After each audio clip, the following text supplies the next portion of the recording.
I'm Helena Seli, one of the authors of Motivation and Learning Strategies for College Success, a focus on self-regulated learning that is now available in its 6th edition.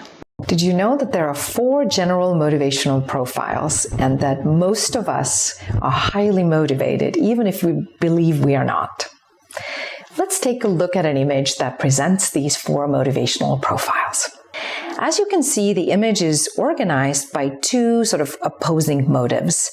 Motive to seek success at the top, and motive to avoid failure, indicated on the left-hand side. And each of these are separated into low and high motivation.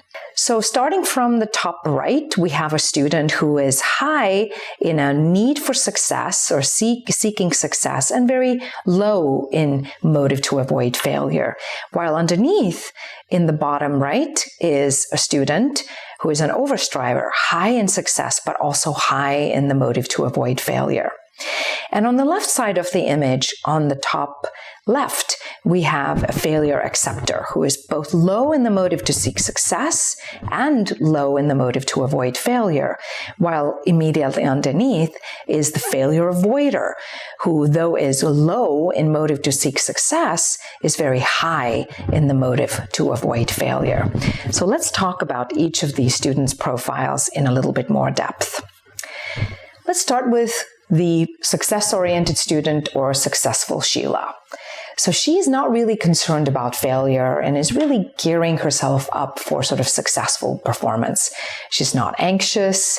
She's not sort of overstudying or always seeking extra credit. She just goes about her preparation diligently, has clear goals for success, and is not sort of constantly ruminating over, but what if I don't achieve success? So this student is calm, confident, shows up on the day of an exam ready to tackle the task at hand. But let's talk about the overstriver. We'll call her Anxious Anna. So even though she's high in the motive for success, she's also very high in the motive to avoid failure. You might even say that she's avoiding failure by being successful. So on the day of the exam, Anxious Anna is extremely anxious. She has barely slept. She probably has studied all night long and has done so for days, if not weeks. She has sought ways to earn extra credit, to turn in drafts for the instructor, but more so from a fear of failure than to ensure that her work is stellar. So she's constantly sort of ruminating about the what ifs. What if I don't get an A? What if I get an A minus? And again, for somebody like Anxious Anna, failure indeed may be an A minus or a B plus. Let's take a look at the failure avoider. We'll call him, or the student, Defensive Dmitri. He is not really concerned about becoming successful, but he's very worried about failing. So that's his primary motive. And so what Defensive Dmitri is likely to do is things like procrastination.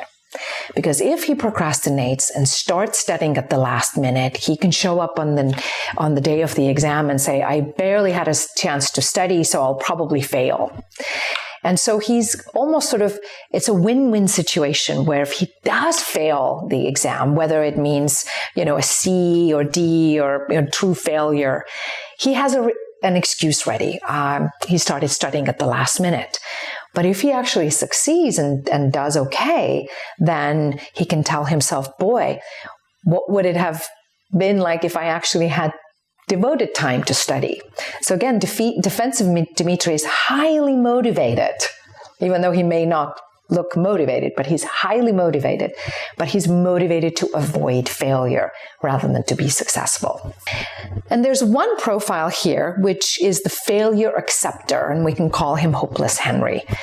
He, frankly, doesn't care, this particular motivational profile doesn't really care if he succeeds or if he fails. This student is likely to have experienced a history of academic challenges and doesn't believe that any effort that he may dedicate to studying will make any difference. So he is really, of the 3 profiles, we could say that Hopeless Henry could be called not motivated. He simply has given up. while again, the three other students are highly motivated. Only though successful Sheila, the success-oriented student, is motivated in the most effective manner, while the overstriver and the failure avoider are highly motivated, but not in a constructive manner. We hope you've enjoyed this video, and don't forget to check out the book at Routledge.com. Don't also forget to sign up for our webinar on January 27th, 2020, to learn more about your own motivational profile and learn tools and strategies of how to become a success-oriented student. Thank you.